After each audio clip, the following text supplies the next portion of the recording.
Welcome to the last call with Jamion Christian. Our guest today, Ryan Hammer. Ryan has outstanding social content, mostly about basketball, which I really enjoy. And one of the things I always try to do on our platform is try to bring in people that I think are really innovative and that are really thinking about the game in a different way. We'll talk a ton about the NBA draft today and just kind of get a little bit of background, but want to welcome my guest Ryan to the pod today. What's up, man? How are you? Yeah, I'm good. I appreciate you having me on. It's an honor, so I'm excited. Yeah, where does this, you have one thing when you follow your social content, I tell you get such a great love for basketball. Where did that love begin at? And just walk us through that a little bit before we jump into some draft. Yeah, I mean, we were talking before this. I played basketball as a kid, like recreationally in some levels, but I stopped playing to pursue soccer into high school and stuff like that, into college and beyond. But when I was about 8 or 9, my oldest brother started going to the University of Maryland, so I went to go visit him, and I would go watch Grievous Vasquez and Boom and a bunch of those guys down in Maryland when they were playing in the ACC against Duke, North Carolina, like you name all the schools. And I kind of just fell in love with it. Like, it was awesome. The program was cool. The environment was next level, especially for a kid that hadn't turned 10 years old yet. But from there, and then also like falling in love with the sport in general, because like Jimmer and Steph Curry were playing in that time. I've always been an NBA fan too, like a general sports fan. So NBA was coming easy to me, but the college game is what really made me like fall in love with it, start to study it as I got older and older and understand it more. So Yeah, people, because we have such recency bias, people forget how incredible that Maryland fan base is and was. I think it kind of came back a bit this year. Those Grievous Vasquez days when he was just leading the charge there, and all those years leading up to that, what an incredible and fun experience. It was a truly a feared place for people to come into. Yeah, and I think they're starting to get back into that now. Like, obviously, with the coaching change in Kevin Willard, big fan of Kevin Willard, but they like between the student engagement and involvement and the team improving every year, and you can see the buy-in and engagement from the students more and more, and the fans. It's become that again, maybe not to the same extent, but it's getting to be one of those places in the Big Ten that you don't want to travel to. I don't think they lost a single like one home game last year in conference, so it's starting to become that again. Yeah, one of the things that I think probably affected it was the change in conferences. Yeah. Coming from leaving the ACC, going to the Big Ten, we obviously know why they did that. But the ACC had all those natural rivalries, and those natural rivalries are created over a long period of time, right? Mm-hmm. And so it's just like, hey, I want to come in. I want to see us play Virginia. I want to come in and see us play Virginia Tech. I have my cousin that goes to Virginia. My cousin goes to Duke. My cousin goes to Carolina. So it kind of makes these moments in place where that becomes really exciting. Doesn't mean those things don't exist in the Big Ten, but it just takes time to kind of develop those. Yeah, I think the Big Ten rivalries are built out of the Midwest, like the IU, Purdue matchups, the Michigan State, of course, and they're easy like that. And over time, like you said, like no matter where you are, like they'll progress into those things. But I would love to see a home and home between Maryland and Duke before the ACC disbands, if that ever is going to happen. I know John Shire is not opposed to it, like Coach K was, so maybe it'll happen. Yeah, it's all going to change all at once, as we know. Yeah. But you talked about two players that I don't want to say I grew up watching, but I love their game, and Jimmer Fredette and Steph Curry. People have forgotten how good Jimmer was in college. Like, I always put him in like my top 10 most fun players to watch. What was it about both their games that really, kind of drew your love into the game? Man, I mean, it's pretty hard. It's easy to see, like, they're so exciting when you watch them. You watch Steph now, like, he's still like wildly exciting the way he plays, what he's done for the deep jumper and stuff like that. And Jimmer, just like, he was next level. And watching him at BYU, I think, was different. Obviously, Steph is at Davidson too, so it's the same kind of thing. But people think of Steph now like, oh, he's always been like that. Like, no, but not really, because in college, he had to make a name for himself in the NCAA tournament, so it is kind of a similar aspect at a smaller school. But the way Jimmer would just let that thing fly, no dribble, dribble pull up from right across half court, like it was really next level. Like Steph's, I don't know about the analytics and the deep advanced stats of it, but I got to imagine Steph's usage and dribble rate was a little higher, and his penetration rate into the lane and stuff like that. But the way both of them really, especially Jimmer, like you said, like he just really shoot from the parking lot, and it was unbelievable to watch. Yeah, this is a great lead into where we'll talk about mostly today is kind of the NBA draft, because guys like Steph Curry have helped to ruin the NBA draft. Okay, because he's so talented. Like I always would say, like a player like that, and I say ruin, I mean it kind of jokingly. Players like that have people trying to figure out who's the next Steph Curry. Yeah. And like they're running around looking for the next Steph Curry. And the reality of it is like he is 1 in a million with his motor, his ability to play, his IQ, and his ability to shoot and score. And no one talks about how much he's developed and improved over the years, right? And so I would say he ruins the NBA draft because everyone runs around saying, how can we find the next Steph Curry? And that just doesn't exist. Like you don't say, hey, who's the next Michael Jordan? Because you recognize it doesn't exist. I think we should bring that language when we talk about Steph Curry. Yeah, and I think I definitely agree with you. Like he's not like he's human, but he's not like comparable. Don't do it. No one plays like him. People try to do it with Trae Young. I'm a Hawks fan. Don't do it. Don't even bother. It's just not like, yeah, there's similarities in guys' games like Trae or whatever, but it's not worth the trouble that you're gonna get years later when you look back and the guy's not in the league or he's a rotational guy and you're like, wow, that is something else. But we do it now. Like to be fair, I actually am a fan of player comps. A lot of people don't like it in the draft process, but I think it projects their role really well with current guys and maybe some older guys if they have an older style and stuff like that to their game. But I do like player comps, but we do get caught in now. I feel like everyone's like, oh, like this guy is like a Draymond Green. And then you look at guys like Porzingis when Chet Holmgren and Victor come into the league and everyone goes to KP. And then like there are certain guys that people just flex towards, oh, that's the comp, that's the comp, that's the comp. Like you don't need to find a Draymond Green. You're not going to be able to find a Draymond Green because up here he's like completely different than everybody else. But I do think people get stuck on like certain players like that. Maybe not Steph all the time, but Steph at times, Draymond, et cetera, that it kind of just like fails the process. So, yeah, one thing I used to do, I would go back and look through every person that's going to kind of be drafted. And I look through the top 70 players that are involved in the draft. And I would like do, sort of like what you do and a few other people do, where you kind of go through and do different descriptions for each, because I feel like that's a really fun process to do. And then what I try to do is I try to and use my coaching background, and it's like, well, what kind of player really plays well for Quinn Snyder, right, in their system? Or, one of the things like Porzingis, it's like Chet Holmgren's in such a better situation because he's got some stars established with him. yeah. And so it makes me think, what if Porzingis would have walked into that Thunder locker room, with Shai Gilchrist, how he's playing, and Giddey, how he moves the ball, and Jalen Wood, suddenly maybe Porzingis' entire career is a bit different than having to carry low just as a second guy beside Carmelo Anthony early in his career. No, a fit is everything really. Like if you go into a team that's not going to prioritize you or doesn't have the patience, that's why I get worried when, let's say, take the. I'm not saying this is going to happen, but the Blazers are at number 3 right now. Let's say they don't trade the pick and they want to quote unquote win now, which best of luck to you, right, with this Dame centric team. But right. they want to do that, and say they take someone like if they take a Ben Thompson or Brandon Miller or Scoots on the board, whatever it is, and they push him too much early and they have no patience with him. Like the Rockets with Jabari Smith have a lot of patience. He had a lot of shooting inefficiencies to start out his year. He's going to have a long career. He's going to be fine. And he started to pick it up throughout the end of the year, of course, because they had patience. But if you put Jabari Smith last year into this year's Blazers team at pick number 3, I get worried that they're like, you know what, we got to cut his minutes because we're trying to get into the playoffs, trying to contend and trying to win games. And I think that kind of stunts a guy's growth.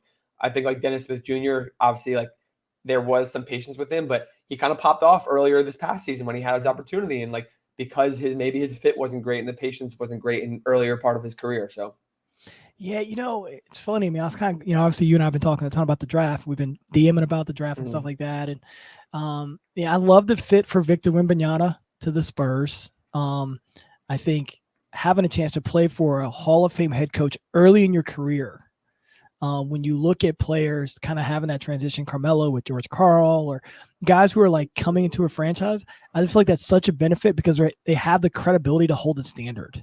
And I think learning that standard early in your career really, really benefits you. Plus, there's other things that you learn in offense and defense and all that stuff which you learn.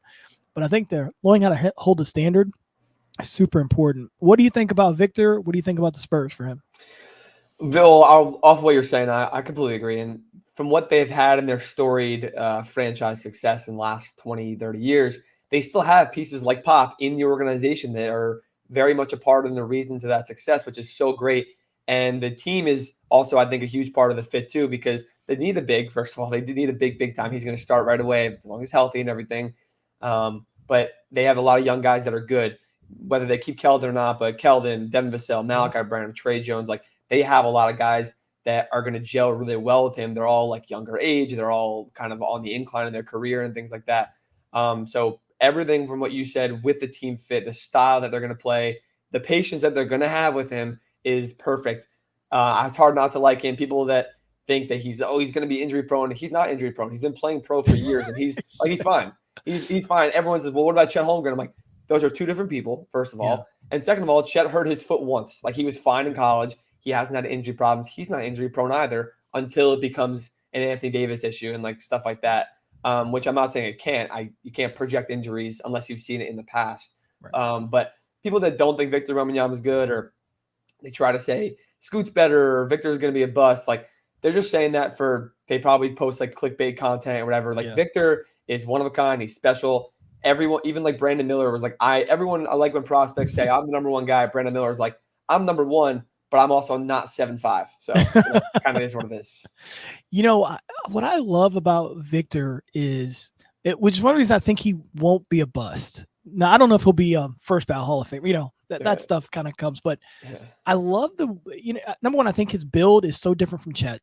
His build, he's not built like Chet is very thin legs, and I think Chet will work through his injury, the injury issue he had last year anyway. But he's not built that way. He's built in a really solid way. He moves really fluently. What I love about him is his ability to move the ball and his ability to handle the ball. That's going to give him an advantage early in his career as a center who has enough length to switch out on people. Like, he just has obviously he's a once-in-a-lifetime build player, but he has a lot of things in there that means he can be a really, really productive NBA player, no matter if his ceiling is Hall of Famer, first ballot, or All-NBA, or just a solid rotational player. He's going to have a really big window because of his skill set. Yeah, it gives you a sense of confidence, like you said, like be able to run an offense through him. Before the lottery, I had said, like you're saying, you could put him at the 4 or 5, even the 3. If he would have went to the Jazz, him, Walker Kessler, and Larry Marketing could all play together, 3 7-footers, and you could figure it out. To be fair, Larry can shoot the hell out of the ball too, so like that helps. But spacing, ball handling, you can run an offense through him. You can call him forward. You can call him wherever you want because he's kind of positionless in that sense. Like, he's not going to play point guard, not going to defend like, I don't know, Luka, Marcus Smart or whatever. But he has so many abilities that aren't the true big or a guy of similar size to him that just make him so exciting and so easy to use in so many different ways. So, right. And I would, I do think he's like Jokic, how the Nuggets use him. He brings the ball up the floor, he rebounds, he does all those things. Being able to check those boxes off just give you an ability to allow others to be better around you. A lot of times we get guys like, one thing we'll talk about Brandon Miller in a second, but one thing I love about guys now is that the skill level has turned into an ability to help make others better. Where like a Jabari Smith last year worried me because I was like, if he's not making shots, his ball handling is a little overrated. He's not going to be able to create for others. So now you're dependent on other people creating for you, and that can be tough because that now depends on who's on your roster. When I look at Victor, I'm like, he's going to be able to create for himself some, and I think that's a real value of something that you want. When you're taking a guy this early in the draft. Yeah, for sure. What about Brandon Miller? What do you love about Brandon? We were talking about Jabari also, where like he has all throughout the year, I kept seeing the Jabari like ascension, right? Because Jabari had that similar, like he was good, he was on radars, whatever, but he just went absolutely nuclear. He could shoot the ball. He's a near 7-footer. Brandon's a little shorter, but he could really shoot the hell out of the ball at high clips from range. He gets hot real fast. I think Brandon has a lot more on-ball ability than Jabari did last year. Jabari's also maybe a slightly better defender. He's bigger and stronger. So I'm not comparing them at all, but we were just talking about him. Yeah. But I do see a lot of Paul George and Brandon Miller in terms of killer instinct and ability to read the game in a sense and just like absolutely shoot over contest and really not care about defenders and whatever he'll take what they're giving him, but if he wants something, he'll take it. And he's very, very good at that. Obviously, as a guy who shoots a lot, you have cold streaks. It happens, and will it limit your ceiling maybe if you're not hitting well? Of course, that's like any player who can stretch and shoot the ball like that really well. But I think at such a young age, being able to take over games at the highest of high levels for Alabama last year when they were the best team in the country for most of the year, it's really, really impressive.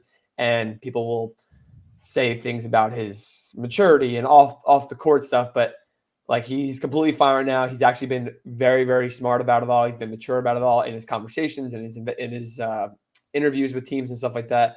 And I'm not worried about that at all. People want to bring that into him. They're just trying to find something on him because he's completely fine. You shouldn't worry about it until it becomes an issue, and it's not an issue. It's not going to be an issue.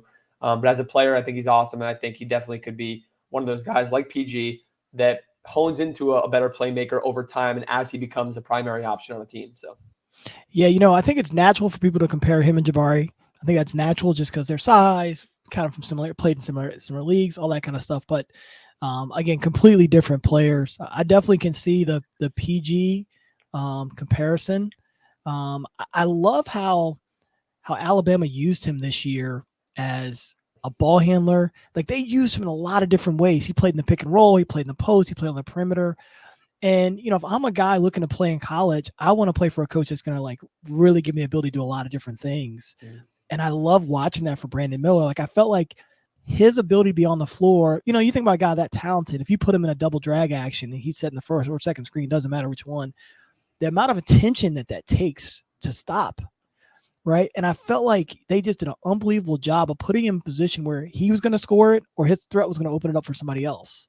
And I think as a young player, learning how to be involved and learning how to stay involved when you're not is super important. And I love that about it. I love his game, but when I look at those intangibles, I think that allows him to play with somebody else. Like, he could play with, other really good players and not be a burden when he doesn't have the ball in his hands. Yeah, and that's like a huge part of the league is role transition that people don't understand, where if you're going to be a star and the stars go to try to convert the role players, etc. But it definitely helps when you're playing with Javon Quinley, Mark Sears, Charles Bediako is good, Noah Clowney. They had a really, really good team. But we're seeing a lot of programs like Nate Oates in Alabama. I think Scott Drew at Baylor does an awesome job. I can go down the line, Kelvin Sampson, etc., that produce a lot of good NBA players because they allow them to flourish in so many ways and basically improve their versatility, because versatility is everything in the league in the NBA right now. You have to be able to be comfortable in different sets and different methods. And I think maybe that's why Jabari struggled a little bit in his transition to the league, because he was doing 2 or 3 different things for Bruce Pearl's offense all the time because they had to win and win and win. And it worked for most of the time in college until they lost to Miami, got their ass kicked. But I think it helps. It helps them out a lot, and we're seeing the same programs do that. So yeah, there's definitely a thing when I watch the game. There's definitely certain coaches that run college systems, and there's certain coaches that run NBA systems or more pro style systems, I should say. And I do think the guys who play in those pro style systems maybe look a little bit better in these workouts and stuff early on because they're just kind of used to the concepts and stuff like that. Now, this is when we get to this point in the draft. This is when I go, man, like, this is going to be really tough, for the Blazers, the Rockets, 3, 4, 5, 6, because I look at Scoot Henderson and I say, what an incredible talent. We talked about Dennis Smith earlier. I saw Dennis Smith play a ton in high school, loved his game. And these guys like Johnny Flynn, guys like that, like these guys kind of scare me. Because, right. Like, those guys are really athletic. They jump off the page when you watch them. They just have something that's really special. And I think when you hear Scoot, people talk a lot about Derrick Rose. And I just think, man, like, I think this is a tough pick for the Blazers if it's Scoot there. I'm a believer that Scoot should go too. And the Hornets are, first of all, are not at a point where they can draft for positional need. They're not at that luxury. Most of the NBA teams in the league aren't, and you really shouldn't be, because you take the best player available and then figure it out. And also, you need 2 stars. You need 2 players. Like, people are like, oh, how are LaMelo and Scoot going to play together? I'm like, what are you, PG and Kawhi are on team, LeBron and AD. Like, every single good team in the NBA has 2 players, minimum 2 players that they go to. So it's a no-brainer for me. I think Scoot's the second best prospect in the class. The Hornets should go Scoot. I understand what you're saying. I also think the improvement that he's shown playing 2 years at G League Ignite is awesome. The ability to shoot and the ability to handle limits and turnovers and show some really, really high efficiencies is impressive. And physically, like, he is a grown man. And when he was, I think, 17 or 18 coming into G League Ignite, it took time, of course. That's why he worked through his kinks and inefficiencies and issues last year. But I'm a believer that G League Ignite is a very, very good path to the NBA for success early on, because it gets you, I guess, adjusted to the pace, the style, the spacing, the physicality of the NBA, because you're playing against NBA players that are in and out of the NBA and the G League. So I think that's benefited him a lot, like it benefited Jaden Hardy, kind of working through his inefficiencies, Jalen Green, You can say Jonathan Kuminga, but he's still kind of trying to find his role in the league. But I think that benefits Scoot a lot. And I think that's why, like, on day one, he's going to just, like, people are going to be like, oh my God, like this is a grown man at such a young age. Yeah. And I say it scares me, not to say that I don't think that he's super talented. Right. I say it scares me because system fit to me becomes super important. And what you have him doing and who you have him playing with just become important. Yep. Again, those guys I talked about before, like, I love their games. Like, I'm like, these guys are obviously unbelievable. But when you talk about Derrick Rose coming into the Bulls, he came into a situation where they really put that system around him and cradled it around him. And that allowed for him to grow through the years, becoming an MVP early in his career. If you look at, let's say it's Portland or whatever, can you afford to do that with Damian Lillard there, right? I just think there's, like, for them, that becomes a really interesting question if it is Scoot. Where Charlotte, I think him and Melo can play together. Like, I don't see that being an issue at all. I see that being actually a really good backcourt. Neither of those guys are, like, true point guards, but they can both bring the ball up the floor. I mean, you look at Boston Celtics, they really don't play with a point guard at all. And I often think that point guard in the NBA is when you look at champions through the time, a point guard's a pretty overrated position. Yeah. Because it ends up being your best player bringing the ball before having the ball in his hands anyway. It's more about having a leader that can organize you. Yeah. So I just think that's, like, an interesting thing when you get to Scoot, because, again, super talented at that size, it just becomes about system fit. Yeah, and I think if say the Hornets go Brandon Miller at 2 for whatever reason, or they're considering trading because they're like, we know people will want number 2, but we kind of want to take 3 or 4. Yeah. If I'm like the Magic, who have 6 and 11 and a lot of young players and a lot of young players and future assets, or I'm the Spurs, I am calling it every second to get up to 3. Like, if Scoot's there, like, those are teams that you can think, hey, like, you know what?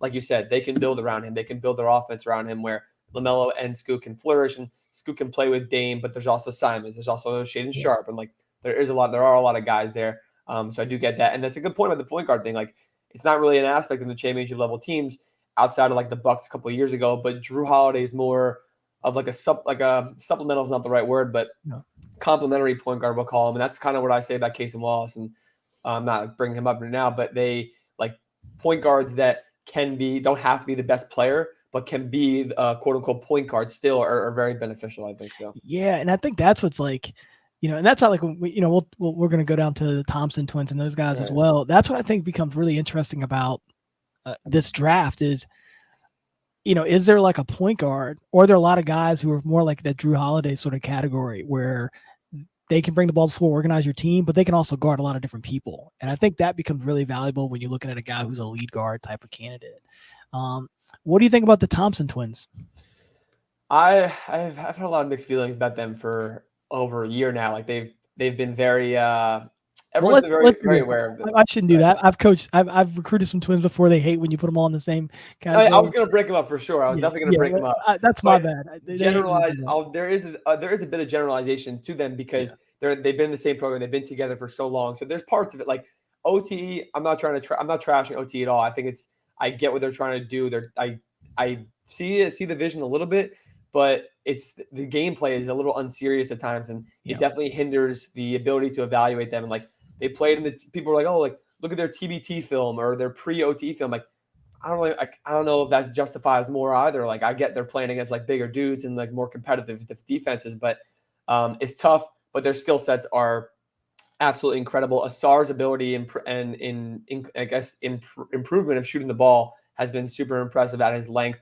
A men's ability to play point guard or lead guard or be a playmaker and play 1 through 3 goes lengths. I say the same thing with Anthony Black, but a men's athleticism is unbelievable. His passing and vision is unbelievable. Also, his shot is a little more worrisome. And, like, I think he's not going to be a lead guard on whatever team he goes to right away. He'll have the opportunity to be that at times. Maybe it's the Rockets at 4. But his shot needs to improve to be able to play off ball. Just a catch and shoot and then a dribble drive, like, that will unleash his ceiling immensely. So that's my only worry for him. But every other physical tool that we see, like, even though it's at OTE, I buy into pretty much a lot. So yeah, it's I spent a lot of time yesterday watching through their stuff, and it's just, man, I could see these guys falling. It's tough. The shooting is scary. Yeah. Even if you can improve the shooting, which they will definitely improve the shooting. And when I say falling, I don't think they're going to fall far. Yeah. But if you're the Rockets or the Pistons, you're sitting right there. It's like, what can you afford to take, and what does your team need the most right now? Yep. It's crazy. I mean, because I feel like this draft is interesting because there are like a lot of talented guys like this that you're like, man, like if this guy hits right, this can be really special. Yeah. But then I just keep coming back to the shooting, and I go, man, like, 33%. That's a scary number. That's a really scary number. And then keep in mind that I think all the transition stuff that you get to see, you kind of throw out the window because everybody in the league is going to transition, right? Right. And it's a good point. And it's, like I said, scary. I agree. Asar's shooting, I said, has improved more for sure. I'm not saying he's like, oh, he's a great shooter. He's going to be a great 3-and-D, or he's an elite shooter outside, like a reliable threat. But it's better than it was, and it's better than the men's. I think the Rockets at 4 are an interesting spot because they don't really have a primary playmaker. Jalen Green is definitely not that. I don't think Josh Christopher is that. Like KPJ, I don't think is a point guard either, or primary playmaker. We keep whatever. So I think they have room for the men. I think they should consider Anthony Black there also because I think they have very similar skill sets and upside and ability and versatility. So I think it's worth considering both, and I know they will. They'll do their due diligence, but I also think, like you said, they might fall. People are like, oh, like Amen should go 3 or 4, and Asar should go top 6 or 7, the latest. I think Amen is going to go no later than like 5, where if the Rockets pass on him, then people are going to be calling the Pistons and giving them wild packages unless the Pistons want to take him for like a secondary playmaker that they can stick on the wing, kind of like OKC does with Giddey and Jalen Williams, and it works.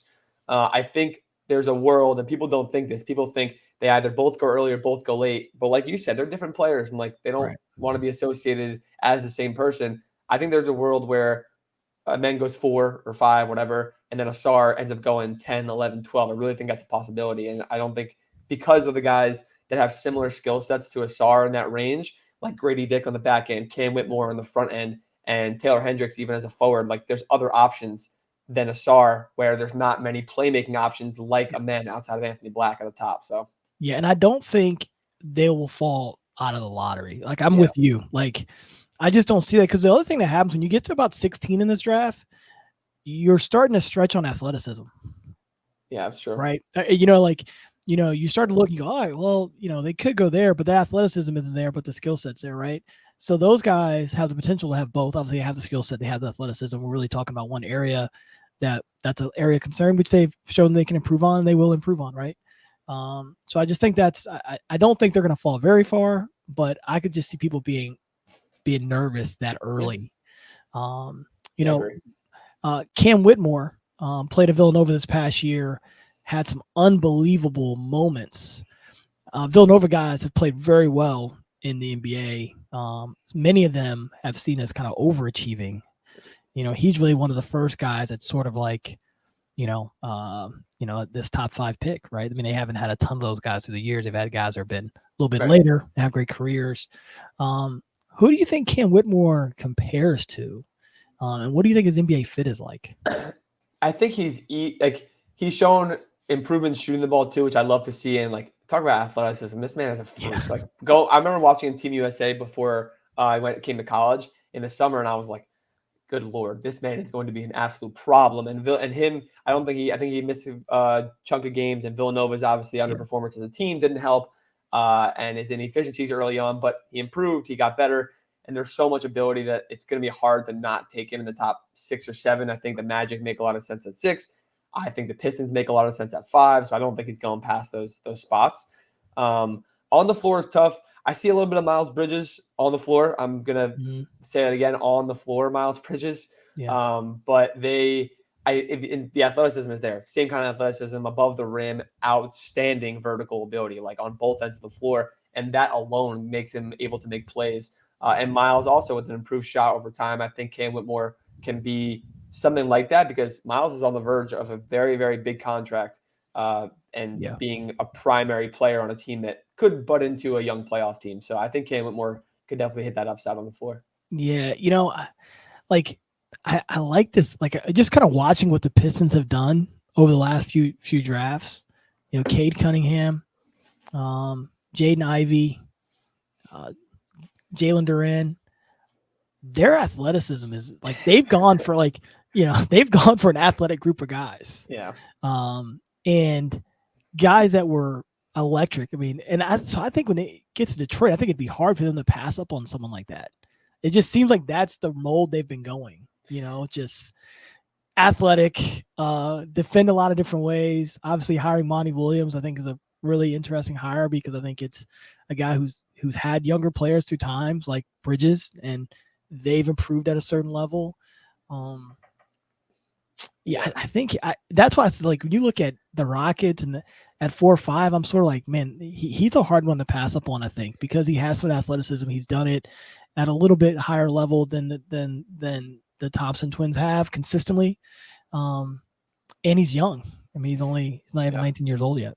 Yeah, and before the season started, so a lot of people, we take this past year into consideration the most, as we should, but teams are watching these guys 2, 3, 4, 2 or 3 years ago, really, for the most part. And heading into the year before Brandon Miller's explosion, Cam Whitmore was the 3. People will say, oh, I like this guy a little better, whatever. Cam Whitmore was the number 3 prospect coming into the year, and obviously fell a little bit, but hasn't really fallen much. And some people haven't fallen at all on some boards. That would be a scary team. I'm thinking that now with the Pistons, with Monty now. They have a ton. Even their depth, Killian Hayes is a good athlete. Cade is not. Cade is probably the worst athlete, and he's not a bad athlete. Right. Even the Marvin Bagley, James Wiseman, that team is scary. They could use a guy who is more of a gentle skill touch and skill set and stuff like that. I'm not sure who in that range makes a ton of sense to that, because they need a wing. They need to put someone on the wing. Cade, Jaden Ivey, someone. I think that'd be perfect for them. Obviously, I think they still have Boy on their team, but he's not going to be around forever. And I think Cam makes a lot of sense because he has shown that touch. But like you said, it's hard not to pass on him there. There's obviously other options. Jarris Walker offers that similar monstrosity, athleticism, and freak nature and build and physical profile. But Cam is going to be hard to not take at 5. I agree. Yeah, and I mean, shoot, you even think about how well these rookies have played in recent history when they go to the right places. If you're Portland, you've got to be really having a hard conversation about Cam Whitmore, because it allows you to keep the guys you have in place already. And you bring in a wing who can play with those guys. He can play off the ball some. He can score in transition a bit. He can guard bigger guys. I think we kind of talked about it. The 3, 4, 5, 6. It's that's an interesting time where there could be some interesting movement. You talked about Jarris Walker. I didn't get a chance to watch him a ton at Houston. Houston for me they're an amazing team. If I ever coach again, I want to coach like Houston. I want to make that known. I want to be physical, rebound the ball, take you out of your plays. I just want to be super physical. Okay. So I want to make that known. But I think that makes it hard for the evaluation watching the games, because the style of play is just so bullish. And I don't, you and I don't get a chance to see the workouts. So what do you think about just watching his performance and the stuff that you're hearing out there? Yeah, well, you're right about Houston. They are. I think there's a lot of pros to that too, because they get Kelvin Sampson gets every single player that steps on the floor to 1,000,000% buy into every ounce of two-way impact and presence, and buying into the team mantra, which in turn gives them more and lets them do more. And I think we saw that with Jarris throughout the year, where first of all, he's like I said, physical beast. If you want to compare him to someone, he's like the freaking Hulk. He is a monster like that. He's a great shot. He's only 6'8", 6'9". But he's a wicked shot blocker. He's going to rate totals of half the centers in the NBA, and he did in college. But he's a great defender. And I think he's so easy to slide into any team because he's shown ability to shoot the ball. He has shown a really, really good playmaking ability, like a secondary connector type of guy at the 4 that teams don't have in a lot of guys. I think the Spurs have with Jeremy Sohan right now. The Heat have with Bam Adebayo in the finals. A lot of people like to comp him to a 4 version of Bam, which I see. So it's a mix of John Collins and Bam a little bit, with the athleticism and ability to be a big that can play make when you need him to, and be physical and be a really good defender. So there's a lot to love about Jarris, and there are parts of his handle and his ISO creation that aren't his super strong suits, but you're not drafting him to be the best player on your team on offense. You're drafting him to be the most impactful player on your team both ways. So it's, again, at 4, starting at 4 or 5 from there, like he's probably not going to go past. He definitely won't go past 7 with the Pacers. But I find it hard believing that he might even drop there at times. So yeah, and he's just like that, just a grown man, you know. it And really he just, is. you He's know, what's young always too. crazy is that these guys look like grown men in college. They look really young in the NBA though, right? It's true, yeah. But I think the ability for him to again affect the game defensively, I think it's going to be really interesting. Again, I struggle with my evaluation of Houston guys just because their style of play is so extreme. And again, I love it. So this is not a diss. Like if I could ever coach college basketball again, I want to be, because you know what you're going to get every single day, and you've either got to bring it or you can't. Yeah. And so I think that's so unique. The one thing I think is great about that is that he's not going to be afraid to be in a dogfight. You know, where some of these guys, I will say one of the biggest concerns I have for a lot of these early draft picks is they are afraid to get in a dogfight, and he will not be afraid of that. And I think that's a major value, especially when you talk about having the ability to impact right away. There's going to be a level of physicality. There's a level of not backing down that becomes super important. I do think you see that with the Pistons. Their guys do not back down. I mean, there are a lot of on-court scuffles last year because they're not backing down. And although I don't think that's great basketball, I think there is something to holding your ground. And I think before you can become a really great team, you got to learn how to hold your ground. I do respect that about the Pistons. I see the same thing with Jarris Walker. Yeah, well, 100%. It's an intangible that, like, I think I don't know if teams overlook it, but people in like the content world and the content scouting and like whatever part of the media scouting definitely overlook that. Where we're seeing the Villanova guys succeed in the NBA because they're winners. They're winners up here. Jalen Brunson was never the biggest, never the most physical, never the most athletic, but he was a bred and bred winner, true and true winner. Mikal Bridges the same way. A bunch of those guys, even like Dante DiVincenzo at Villanova. But Houston has the same kind of guys. Quentin Grimes translated to the league so well. To be fair, his skill set was perfect for a 3-and-D wing in the NBA. But he's willing to get in that dogfight whenever he needs to. He's willing to do whatever he has to. We saw it in the playoffs for the Knicks when he was like on a bum ankle, making a play to win one of those games against the Cavs. But he's willing to do that. And like you said, a lot of young players aren't willing to do that. I think everyone from Houston is willing to do that. Marcus Sasser is another guy in this draft that I think is going to be overlooked because he has those abilities and willingness to do literally anything on both ends of the floor. And Jarris definitely will do whatever he has to. Yeah, like we'll sit around and we'll go, oh, like the Miami Heat, their culture is so X, Y, and Z, whatever amazing adjective we're going to use today. And then I'll look and say, but none of you want to take any of those guys. Exactly. None of you guys want to take Caleb Moore. I talk to some of these NBA folks that are doing scouting, and I'll be like, well, I think this guy's really good. And they'll say, well, like I remember talking to a guy about Caleb Martin a few years ago. And they're like, well, we're just not really sure this and that. I'm like, listen, like he's going to play hard. He's going to play hard. He can make all the passes. He can make all these different plays. Like you really need some versatility. You need some toughness, right? Yeah. And so then you turn on and these guys are being super successful. And it's like, well, this guy no one drafted him. Well, I'm like, we're overdrafting sometimes for skill. Yeah. When it's like I'm just not going to let you get the ball past half court. So that's also a skill.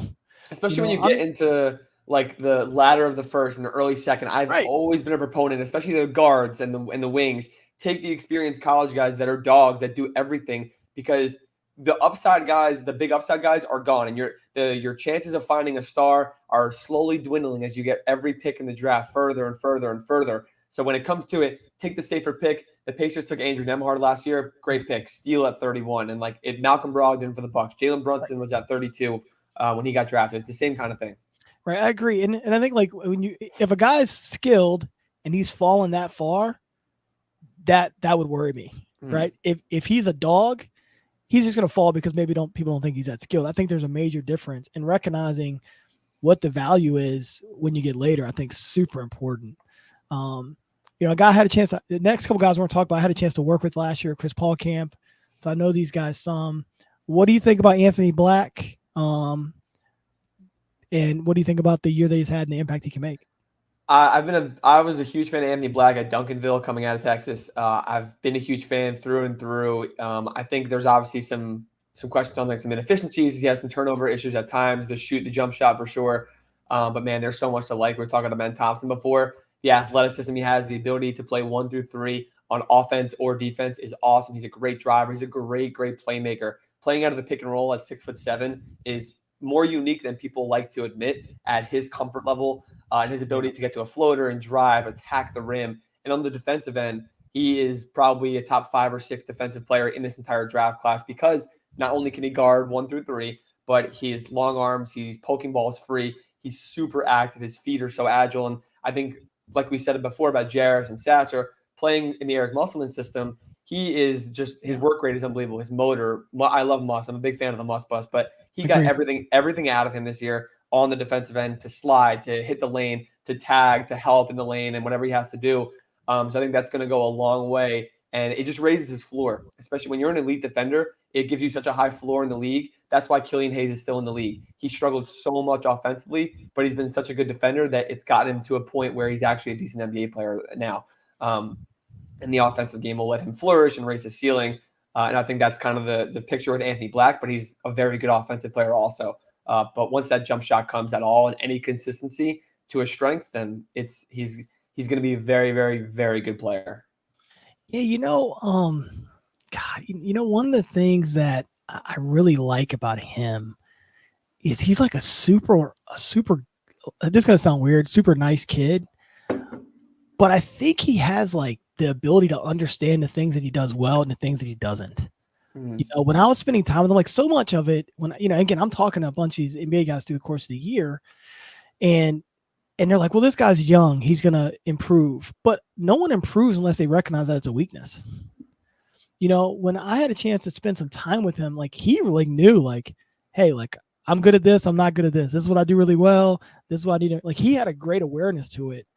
And I think what's cool is that he has an ability to play where he hides his weaknesses, how he plays. Like he knows what, he just knows those things. Now, and do I think that he's smart enough that as he improves his shooting, that he'll take shots? Yes.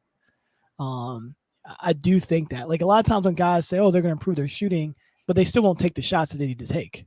So at the end of the day, it doesn't matter if you won't take the shots. Like I think he's a really, really high IQ player.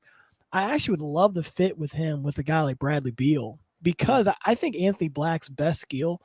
Now, he does have some turnover issues, taking care of the ball, driving in a lane. Sometimes he plays a little bit longer than he should. But I love the way he can pass the ball. And I think when you put someone like that at whatever position he ends up playing with a guy like Bradley Beal, that can be really unique. I'm thinking Shai Gilgeous-Alexander and Josh Giddey, right? I mean, I see a lot of comparison with him and Giddey in terms of, now Giddey's got a little level of toughness that I think is maybe understated. I'm not saying Anthony Black doesn't have that. I'm saying he's going to have to prove that. But I like that combination with those two guys. And, the Wizards seem to be still all in on Bradley Beal. So it is about putting some guys around that can make his life a little bit easier. I think a guy like Anthony Black does that. Yeah, and they've needed to draft a playmaker for who knows, I don't know how long at this point, like years. And you want to take a point guard, take a guard, take a lead guard, take a playmaker, and they just won't do it.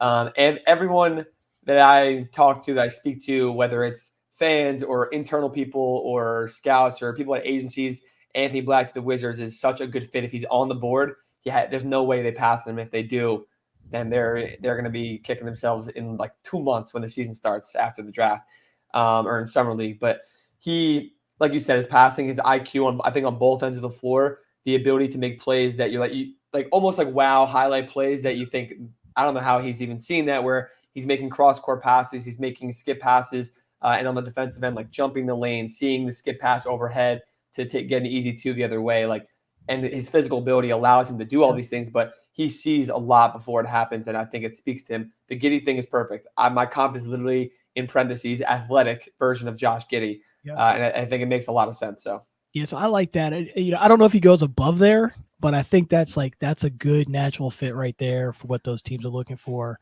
And I always say, like, I think the worst person if he doesn't max out his potential, I shouldn't say the worst, is I would say like he'll be like a Kyle Anderson at worst case scenario, who's like a really solid player, a playoff guy. So, but he's more athletic than Slow-Mo. I had a chance to watch Slow-Mo play in high school too. So, Anthony Black pops off the charts, but I think similar IQ, and I think Kyle Anderson's IQ has always been off the charts, ability to make the passing plays.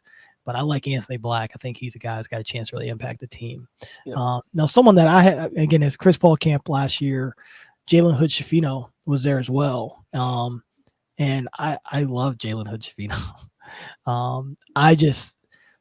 I followed him all year. We still text and talk pretty often. Big fan of his because I just think he's got he's got something a little bit different. And he's got a level of toughness that is really unique. What do you think about Jalen Hood-Schifino, comps, all that stuff? Yeah, he's been rising up boards a lot lately in the last like month or so through workouts and measurements and whatever. That, like you said, there's a lot to like in one, his ability that he's shown and physical profile, but also like it's hard to explain, like an intangible being the guy and stepping up to the moment. I think that Purdue game, it was in West Lafayette. He had like 35 or something like that. Yeah. Like that game, I was like scrub my eyes, like holy Lord, like what is going on right now? And the ability to do that at 6'6", he's a very, very good pick and roll creator, which is like we said about Anthony Black. Yeah. You're 6'6", 6'7", and you can be a pick and roll primary handler and create. He's shown a lot of flashes of playmaking and playmaking for others in his vision and passing, which would go with everything else in his inconsistencies throughout the year. But showing flashes, I think, goes a very, very long way. My one thing is that in his range, there's a lot of guards, combo guards with similar skill sets, or one flexes like Keontae George is more of maybe a better scorer. And then we talk about Anthony Black, like Colby Jones, Jordan Hawkins, Nick Smith Jr. Like there are a lot of guys that are going to go from the back end of the lottery to mid to late first that have similar skill sets, that it's just going to come down to team preference and how those workouts and interviews go. And there's a lot to like about Jalen Hood-Schifino, but I can't speak for the teams. And like, could he fall to 20, 21, where like the Nets are 21, 22, I think? I could definitely see that, but he might go 12, 13, 14 to the Pelicans and the Raptors. So, yeah, one thing I thought was really neat, and just to kind of tell you what kind of kid he is, like, we had a chance to work together at camp, whatever. And, so you're doing the drills, you're doing all the stuff you're doing with them, and you connect better with some kids than you do the other kids. But he texts me, I'm in the airport, and I get a text from, hey, coach, if you see anything I need to improve on, just tell me and let me know. And I thought that was like really unique, like most people don't do that. Most people aren't thinking that way. And so that's why we kind of, we text through the year and stuff. And I just loved how he improved. Xavier Johnson went out for them, so he had to move over and basically play point the entire time, which I think was probably best for his development. Because like first game struggled a bit, second game was outstanding, third game struggled a bit, fourth game outstanding, fifth game outstanding. And I loved his ability to improve. That goes to like a fearlessness that a lot of people don't have. Like a lot of people fail and they sort of just retreat. He just kept diving in and just trying to get better at it.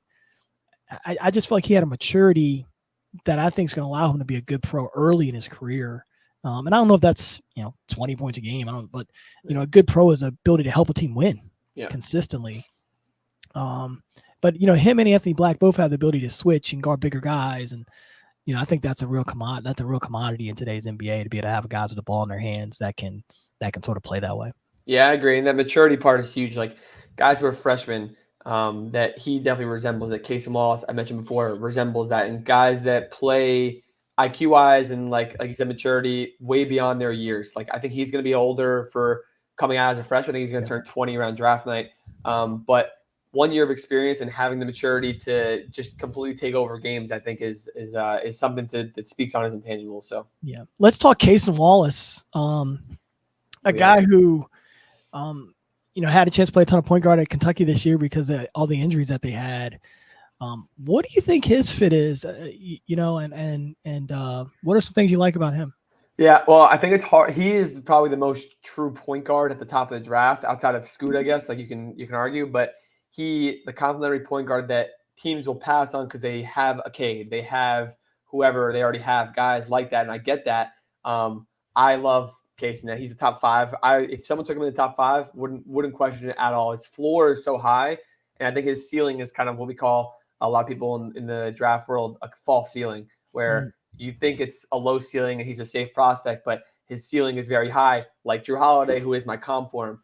Defensively, I have very rarely seen a guy like this, maybe like Davion Mitchell-esque defensive ability, and like Jalen Clark this year.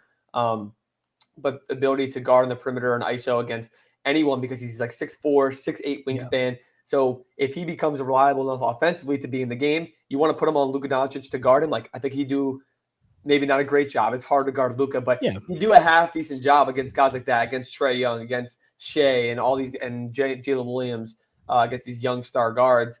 And there's so much like on the defensive end, IQ-wise, jumping the lanes, long arms, breaking steals. And then offensively, he is a wicked passer, great pick and roll creator, which is, like we said, talking about Drew Holiday. He loves to get to his mid-range, which I think, again, speaks to his maturity. He has a great shot fake in the mid-range, like sends guys past him. He's just so aware of his surroundings. His jump shot is solid enough, I guess, from deep. Yeah. His catch and shoot was okay. He's not like the best off the dribble creator from outside on step backs, whatever, but I don't think he's going to need to be that. Drew Holiday has never been that. Drew Holiday, at times, he's progressed into that when he had to in their finals run. But when you're playing a million playoff games, like those shots will come to you eventually. But I do think he has all NBA defense upside, all-star upside.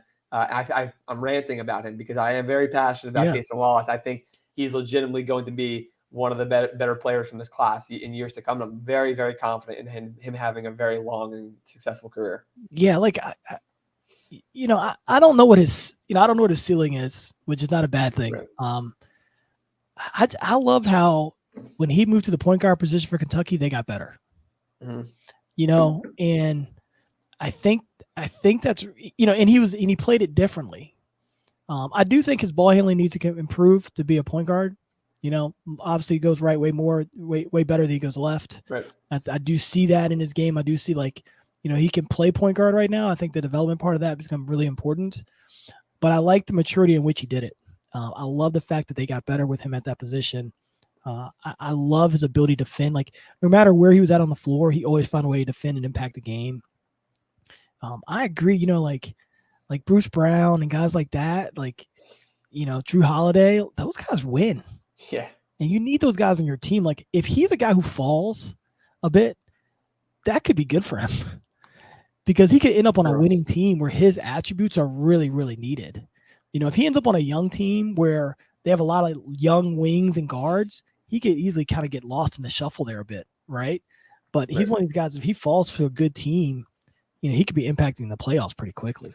Yeah, and I think another part of his game that speaks to his maturity is I think Rafael Barlow, big, very popular draft guy in the world, he said something about, called him a baby Kawhi, where in the sense that he's like size-wise, obviously not Kawhi, but mini Kawhi, I guess the better version of it. But great defender. He's physically strong. He's smart. He doesn't speak a lot. He's not very flashy. Yep. He's not going to be in the media every day. He's not going to be making all these highlight plays. But like you said, this man is a winner, and he is through and through winner. He will do anything he has to. And you might, like I said, might not hear a lot from him. You might not realize until he's doing it at the highest level, but he is going to do that for whatever team he's on. So. Yeah. What do you think about Kobe Buffkin from Michigan? Yeah, I like Kobe. Kobe's weird. It's weird because he's another one of those combo guards that we talked about where in that range of late lottery to end of the first that he can just go anywhere. Yeah. I'm slightly lower on it. I like that he does a lot. He's a good defender. He's a decent playmaker. He's a solid. He does a little bit of everything. He's good versatility. I just see a lot of other higher upsides in certain skill sets in guys like Keontae George and Colby Jones and Jalen Hood-Schifino. That's why I rank him below these guys. Although I don't there's no reason he shouldn't succeed in the league because he does a lot of things, right? I don't think his ceiling is super high. I don't think many people think that. But I think in the end of the first, you put him. There are a lot of teams that have extra picks, like the Pacers, the Jazz, that are still those younger teams in the back end of the round. But even the Nets that are a solid team, and you look at teams in the back end of the draft, the Kings, where you can go on a team and impact winning. Maybe you only play 10 to 15 minutes a game early on in your first year or two, but you can do a lot and impact a team that's going to be in the playoffs or contending for a playoff spot. Like I said, he does a lot. I'm not as high on him as everybody else, but I can definitely see his success story. I think what I struggle with the Michigan guys in this year's draft, obviously Hunter Dickinson, who transferred to Kansas, Jett Howard, which we'll talk about here in a second, and Buffkin, they probably should have been better. Yeah. That concerns me. I mean, when you look at that Indiana roster and when you look at the Indiana roster, you compare it with the Michigan roster, I think the Michigan roster is better. But Indiana was better. On paper. And Howard's an amazing coach. So, it's not you're looking there going, they're not getting coached. They're getting coached very well. That just concerns me in this range with those guys. Yeah. Or, you know what I'm saying? God, they should have probably been a little bit better. It is a fair concern, and it's hard to to like look at other guys. Like Arkansas ended up being decent, right? But they were supposed to be a top 10 team in the country. Like, to be fair, they had injuries. They had a lot of things going wrong, and they still figured it out. You found a way, you know, like A lot of it can speak to coaching in terms of like the kind of guys they had. They didn't draw up the right rotations and things like that. yeah, It's hard to peg one reason.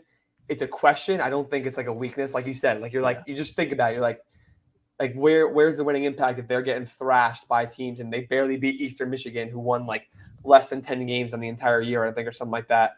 But it's I don't know. I just don't know how to judge it. But I think Jett Howard is the guy. Jett Howard and Kobe not being like stars helps. Like Hunter was the star. If Hunter Dickinson was, for whatever reason, the top 30 prospect and we're talking about him, then it's like, okay, you were the guy and you were losing every game. Why?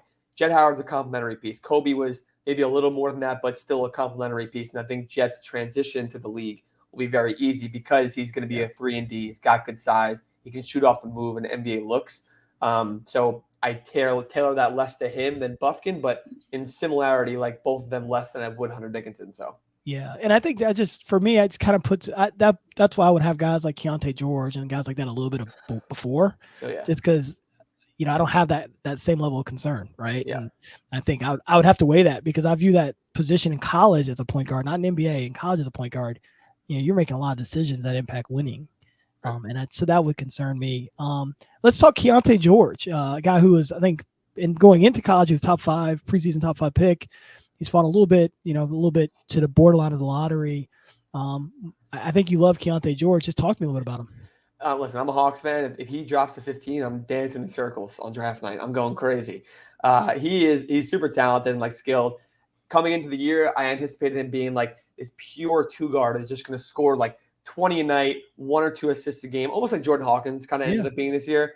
But he did that at times because his killer instinct is unbelievable. He had his inefficiencies throughout the year, but he took some of the toughest shots in the country on a nightly basis, every single game, and he was hitting a ton of shots. He's not afraid of a heat check. He's not afraid of, if he shoots 1 for 10, he's still taking the next shot, and he's still going to dagger that over somebody's hand, in their mouth, whatever he's got to do. Mm-hmm. So that part that we anticipated is still there.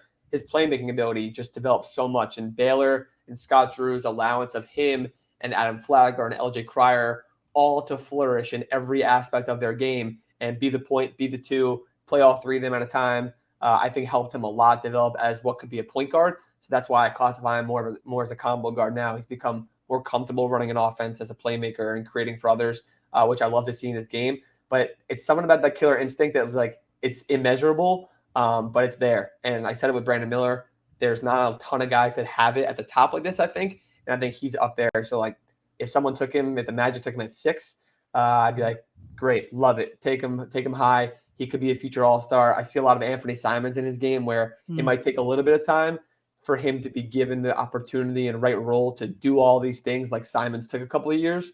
But very similar skill set and athleticism upside also. And I think he could be a future all-star for sure. So yeah, well, one thing, if anytime you talk about Anthony Simons, it was about 4 or 5 years ago, I was tweeting about him like, this guy's going to be a star. And I got all this criticism on Twitter. And I'm like, I'm just telling you, when you watch his game, his ability to get shots off, not everyone has that ability to get shots off and to finish the shots off with made shots, right? And I just felt like Anthony Simons being beside of Damian Lillard, and at the time he had CJ McCollum, I'm like, that's a great place to be in for a guy who can score the ball off the bounce and score in different ways. I would say the same thing about George. Like, I think it's going to be really important for him to be in a mature locker room. I would worry about Keontae being in a young locker room, because I think he can learn from some really good vets. And now most guys can. So I'm not saying that, but if he ends up with like the Orlando Magic and they're still pretty young trying to figure it out, I would view his upside different than if it's like the Hawks, who have a very veteran head coach, a very veteran locker room. It's going to give him the time to mature. It might be 1 or 2 years, but maybe it's in that 3rd year that all of a sudden he's all NBA and he's that good. The talent is ridiculous. Again, I had a chance to work with him last summer as well. And just watching his ability to get shots off and his creativity and all those things and his size and all those things that you grow to love. But I think being in the right locker room is going to be important for him to become player that he can become at the highest level. If he's in the wrong locker room, it might take longer. It might not happen. Just because I think there's some things you can learn. And so I compare that, like you said, to the Anthony Simons, where he's in that locker room with two really good guys he can learn from and watch every day. That's what allowed him to be one of the really up and coming guys in the NBA.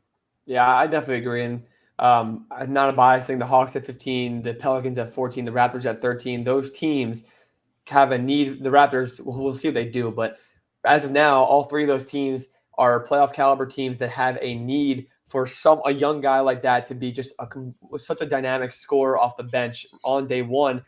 AJ Griffin did a little bit of that for the Hawks last year, but he's not this guy who's going to self-create a ton and stuff like that. So having a Keontae would be unbelievable to play that kind of role in terms of volume, impact, and production and stuff like that. And I think, like you said, over time, working with the right players and learning from Trae Young and learning from CJ McCollum on the Pelicans, like that would be perfectly ideal for him. It'd be great. So. Yeah, and they've got some other really good veterans that have now kind of reaching their point of understanding in the league. Could be a really good fit. What do you think about, this is a guy I've known for the longest, a guy on the board. I've known him since he was 15 years old, so I'm a little biased. Jordan Hawkins from UConn. Jordan, he is talking about dog right there. Like, there's no way he doesn't translate to the NBA. He's the ideal pick. That I keep mentioning the Hawks because my mind goes there, but he really is the ideal pick in that same range. I think 13, 14, 15, those teams that get just like such a dynamic scorer. Like the sets that UConn was running from this year are quite identical to a lot of the NBA sets that he'll get of just like shooting off his screens and shooting off of curls and everything. One dribble to the side, step backs. He's so smooth. Like he's probably the best shooter in the class, in my opinion, best outside shooter because of how dynamic he is in shooting the ball and the efficiencies that he can shoot it at. He just lights the floor up. Like he's been a much better defender than people give him credit for also, which raises his floor immensely. And it doesn't worry you. It doesn't give you any worry about leaving him on the floor on the defensive end. So his two-way impact is enough. But my God, is his shot unbelievable. It's so pure. He's probably maybe the best, if not one of the best, like 5 pure scorers in the class. So I'm a fan. I'm a fan. Yeah, the ability to come off full speed and catch and elevate is rarely seen. Most of the time we're talking about guys as great shooters are just sort of dependent catch and shoot guys off of someone else's penetration, which obviously, Hawkins excels at. Right. But the ability to be able to bring them off those curls like you're talking about and off these staggers and that ability to run at the speed he's able to run and then able to elevate off the screens, super important. And also, he is really strong athleticism, able to get off the floor off one foot, where I think it's going to be more of a benefit in the NBA, where, in college, you guys can stay in the middle of the lane. In the NBA, the guy's going to come from the other side of it. So he's going to have some highlight dunks where he finishes on top of people. I think he's a really good fit for a lot of teams. Because of his ability to shoot those different ways. He could go earlier, I think, as well. You got a guy like Beeline in the office for the Pistons, and they need shooting and they value shooting. So I think he's a guy I could see going earlier, but I don't want to be too biased because I've known him since he was so young. So it's been great to just watch him mature. He was one of those guys when we saw him play when he was younger. My assistant came in the office. He said, "I think we could get this guy." And I'm watching. I'm saying, "There is no way we're going to get this guy." I'm the same thing I'm saying here. Like, he was DMV kid though, so you had a chance, right? Of course, right? And he came to GW a bunch of times and visited, and we went. I think he put a picture up, I think, on his Instagram with his mom. I took the picture. So I just think it's like one of those things where I'm like, man, like. I just hope he gets in the right fit. I saw this with, I coached a guy named Troy Daniels when I was at VCU. And one of the things with shooting is everybody wants it, but not everyone truly values it. Right. So everyone's, we got to have a shooter. We got to have a shooter. And I saw also Troy, when he played on playoff level teams, they really valued him. He played great. He had a chance to be on the floor. When he played on some of these younger teams, he didn't necessarily get that chance because they're trying to play someone who may have more potential, whatever. Now Jordan's going to go in the lottery, so his viewpoint is different. But I think being on a good team with good coaching going to be really important because they're going to be able to get him some easy opportunities. Obviously, it makes sense you talk about with the Hawks because of what Quinn Snyder was able to do with shooting in Utah, and shooting in different ways, which they do not currently have on the Hawks roster. That's true, right? So I think he makes a lot of sense in how he's able to move. There are a lot of teams I think would be trying to evaluate him because if you have young wings that can really play, or you have posts who can really play, or you have a point guard, they all need a shooter. so that makes it really important. It's just so easy to draw sets for him and draw looks for him. Like 24-second shot clock, you could take 8 seconds in a play once you cross half court and get him a look, and he's going to drain it no matter what. And that's the NBA style, the pace that you want to play at. And like you said, playing for a good team in the league, playing at the intensity he did, at the level he did at the Final Four. I was at the Final Four. Like, I was close watching him, and it's just something else to watch him move and weave in out of these screens for what at times would be like 10 seconds, just trying to find a look. And once you get it, you just let that thing go. And you could see it in his eyes and the looks he was giving after. Like, he's a gamer. He's a gamer, and he won a national championship. He's a winner, obviously. He was a huge. They don't win without him, probably, at least. So there's so much to love about him. So there's no way he's not at least decent in the NBA. Yeah, and so for us talking shooting, let's talk about Jett Howard. We talked about him briefly. I do have some concerns with him, but I'd love to hear what your thoughts are in terms of Jett. Yeah, no, like we said before, like, he's the mold of a prototypical 3-and-D wing, like good size. He's like measured at 6'7", 6'8". He can really shoot. He had a lot of good NBA looks, especially throughout in the middle of the year, like a lot of good off curls, no dribble, stuff like that. My thing is that I mentioned more about the combo guards, and it's not really a fault to him, it's more of an ode to others like Grady Dick, who I rate more, and I think is a pretty tier ahead. Similar, if not exact same kind of player, but you take Grady Dick ahead. So then there's a few spots that he keeps falling into and stuff like that. And the efficiencies that at times have tailored off and stuff like that. And the intensity, I think on both ends kind of lacked a little bit, but he's young on a team that was severely underperforming. So it's like hard to gauge that, but I still think he's worth probably a top like 20 or so pick. And there are teams like, I think Miami's at 18 where they can just easily slide him in and he'll be great there. So. Yeah, I think my concerns are more that, one thing I think it's really important with shooting is, we just hit on a little bit with Jordan Hawkins or Grady Dick. I think the ability to like move into it. And he did that some at Michigan. So it's not like he hasn't done any of it, but your ability to move and how fast you are, they sort of matter. Like we watch Jordan Hawkins, you're like, this guy is flying off these pin out. When you watch Grady Dick, you're like, he's not flying as fast as Jordan Hawkins is, but he's coming off there pretty quickly. Yeah. The athleticism is going to jump in the NBA. And again, you have guys who get open off of sets. You have guys who elevate the set because of their speed and athleticism. I think he's going to be a guy who gets open because of the set. Right. And I don't think that's necessarily wrong. And I don't think that's necessarily bad. But I don't think he's a guy like Jordan Hawkins who can come off there a little bit differently, right? And I just to weighing those things is what you got to be able to do.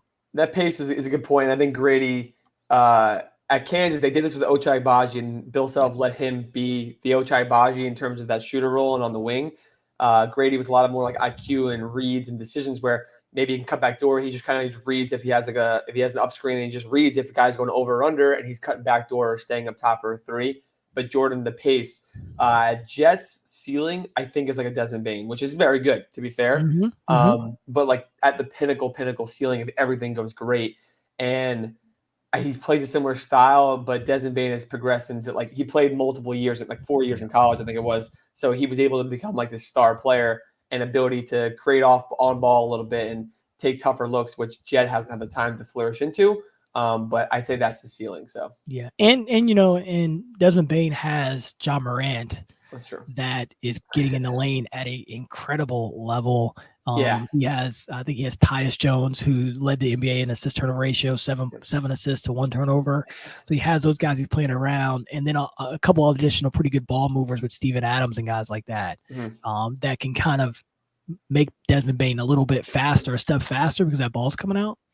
And so that's, I love it. Like when I watch the games, when I watch film, I'll tell you this, I look for pop, and pop is like, can this guy make a few plays in a row? Can there do something that just makes you go, oh, wow, like that's, and he definitely has that.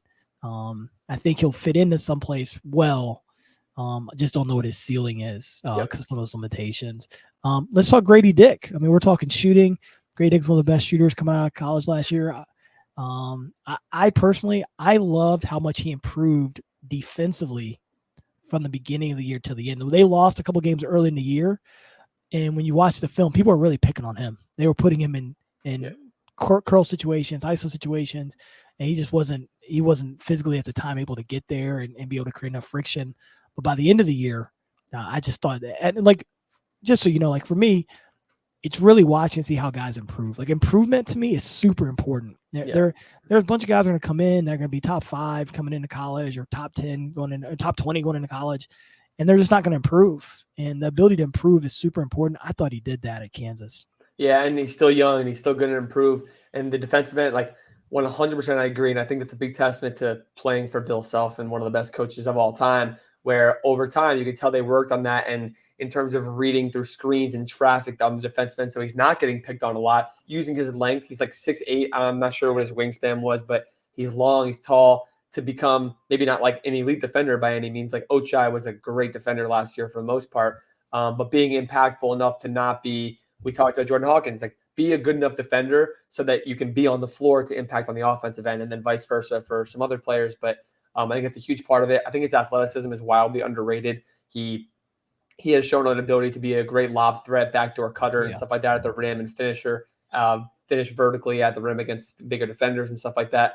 Like you said, athletically, we get a big jump into the NBA, of course, but being able to be a better athlete than most guys and bigs on the college level, at the Big 12 level, nonetheless, I think says a lot about his transition, and the shooting ability is just like his next level. Like talking about Jordan Hawkins, Grady Dick is right up there. You could argue he's better, just as good at least, especially at his length.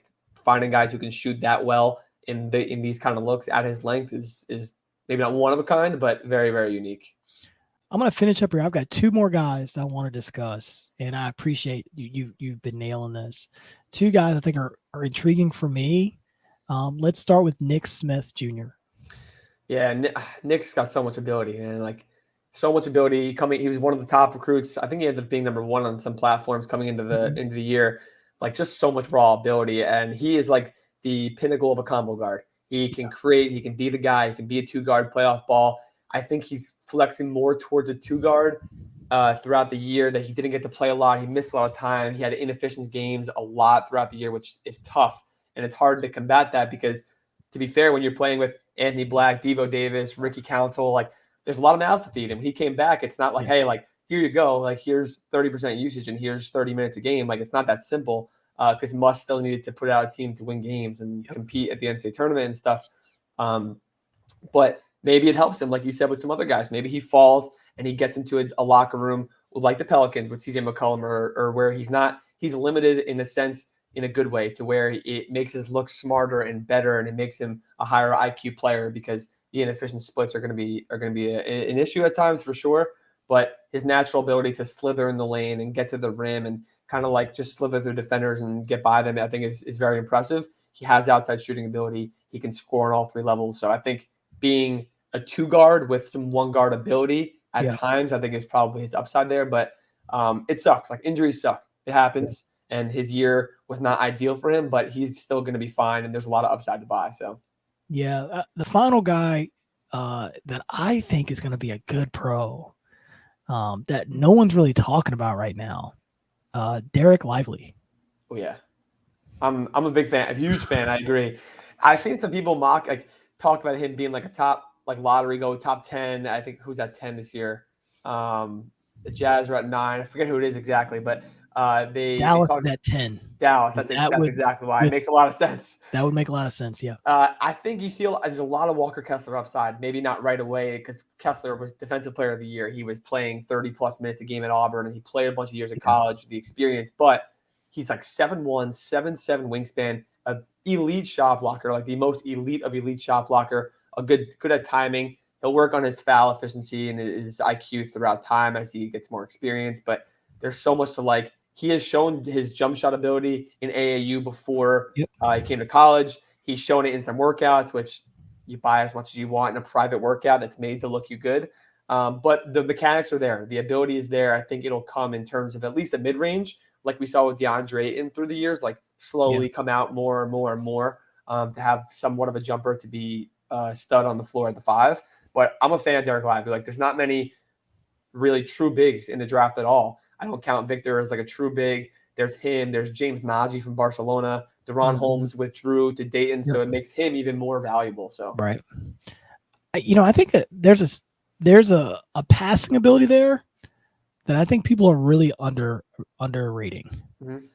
He made some really nice passes at Duke last year, over the top, and guys currently just did some unique things that I just think there's a real good ability there. Where I just and obviously I watched him play in high school and AAU and all that, and the things he does is he blocks shots and defends at the rim, and it will be a better pick and roll defender than what people will realize because he's a little bit quicker and really quick off the floor. But I see him offensively being able to play in the high post and make some pass plays and go dribble handoff. And I think there's a huge value in players like that right now. With everybody just going so 5 out, the ability to defend at the rim becomes really important. Because guys are driving to the basket now, and your big's got to have the speed to get over to defend at the rim, and they've got to have the ability to jump and defend at the rim. And I just see him being able to do that. And if you can pass the ball, you have an ability. If you can block shots and pass the ball, like there's you're gonna be on the floor. You're going to be on the floor, and you have to find a way to play them. And talk about Walker Kessler, who's didn't play at one place, had to transfer to another to play. Walker Kessler's maybe a little bit ahead of him today, but I could see that gap really closing pretty quickly, especially because of that jump shot. And it's funny you say the playmaking, because one of my favorite sneaky strengths of his is his short roll playmaking. Because he's a big. You're gonna put him in the pick and roll a lot as a roll guy, and he hasn't developed that fade ability yet to be consistent in the league. But he's working on that. He's showing signs of it, flashes. I like that. But when he hits that short roll right on that free throw line, he sees defenses jump on him. He hits, whether it's a lob threat or hits to the corner, he has hit it so many times, and it's such a sneaky part of his game that I love. And the last time I mentioned the Hawks, but watching the Hawks play with Capella and Collins, and then Trey being the pick and roll guy before we had DeJounte, they would just do one on the short roll and then give it to him, and then the other for a lob threat underneath at the rim. And I think that's going to help him a lot. He did that to Mark Mitchell and to other guys like that this year at Duke. And I think it's just a really, really, like you said, a part of his game that you don't get in a lot of bigs. It's a big part of the modern big, at least. So and you can play with someone that can do that. You can play him with you can play him with good offensive players. He makes a guy that can create those kind of opportunities can make a bad offensive player better. Yeah. Right. I mean, if you don't want a guy spotting up and he's just a defensive guy where he's going to cut every time the ball gets to the nail, well, a guy like that, he can play with them, and now suddenly your defense is a little bit better because he can make for them as well as the point guard. So I think that's an interesting dynamic. Well, we do this thing here on Last Call. This has been a little bit different show that we've done here, but I would love to get your take on these two final things. It's called Last Call. So at the end of the night, the bartender rings the bell. You're at the bar. You have two people beside you. One to your left is someone who's retired. One to your right is someone who's actively working. No family. What two people do you want to have beside you at the end of the night? A retired person and an active, you're saying? Yep. We'll assume in the industry of basketball. It can be whatever. That's tough because I've been a soccer fan growing up and stuff like that. So I think about guys like Messi, but that's a language barrier that I might not be able to hit. I would love. Retired wise, I always want to have conversations with Shaq because he's such an underrated person and personality. But as a businessman and the things that he's done in every aspect of his life, family, basketball wise, he does so much that people think, oh, he's Big Diesel, he does DJing, he does this, he's a great player. But I think there's a lot of layers to Shaq that I would love to explore in conversations and stuff like that. And man, I'll stick with basketball here to try to keep it within the reins, but. I'm a big LeBron stan forever. It's hard not to go LeBron because of a lot of similar things and his awareness of things. But I'd mention Draymond also. I think Draymond's point of view and perspective on things and ability to take a step back, even though he's active right now, is such he's got a coaching mindset to a lot of things. He's got a front office mindset to a lot of things. He's going to be a great media personality because of how popular he is. He won't be a coach or in a scouting department because he does too much. But he has those abilities and those ideas and stuff like that. I very, very much value his words and his perspective on things. So I love it. And that's our show for the day. Special thanks to my guest, Ryan Hammer. Draft coverage. We appreciate it. We'll see you next time on Last Call. Thank you for joining us on The Last Call, powered by Speakeasy, where careers grow through relationships and relationships grow through Speakeasy. We hope you enjoyed it, and we look forward to connecting with you soon.